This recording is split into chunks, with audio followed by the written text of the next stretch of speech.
Hello everyone, welcome back to the channel. Today I have a Rheem heat pump that I am working on. This unit was installed only about a couple years ago.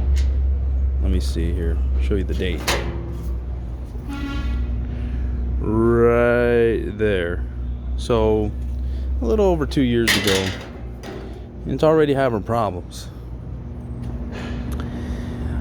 But I just wanted to make this quick video because this is really where everyone is headed as far as if you buy entry-level equipment, so 14 series single stage stuff, a lot of times, especially depending on the manufacturer, but I would say Rheem and Goodman, I see this often.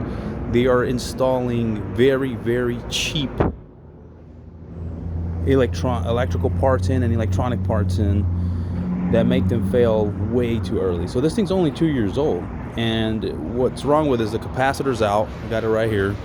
Okay, there it is. We can check it real quick.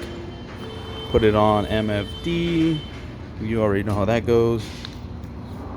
And then 0. So it's already bad.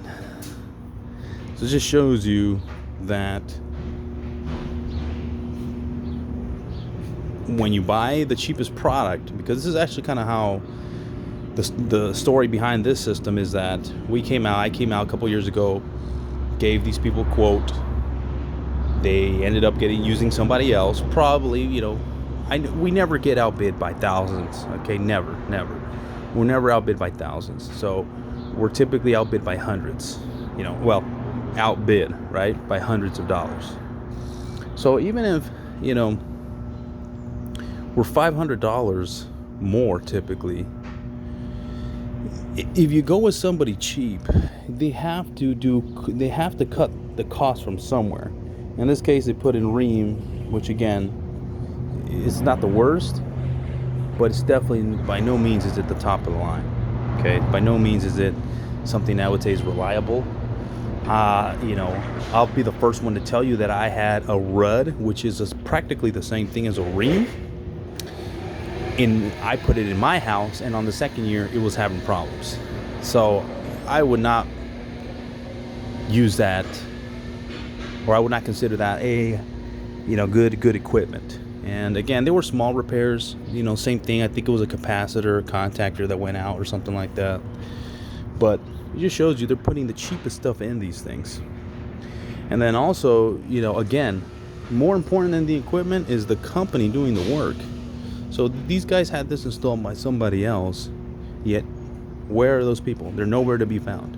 Okay, they gave me the backstory on it. They said the guy's a real a-hole, didn't want to come out, told him he wasn't going to warranty any of it. So they decided to call us back, right? Now I'm happy to fix it. We're obviously going to charge what we need to charge because this is not our work. So, it's not under our warranty. We're going to charge them. But essentially, at least we're responsive. We're here when they need us. Okay, so just keep that in mind. Call the right people, use the right equipment. But if I had to pick what's more important between those two, is definitely the people doing the work. So, alright guys and gals, well, that's all I wanted to make this video on. Thank you for watching, like and subscribe. We'll see you on the next one. Peace.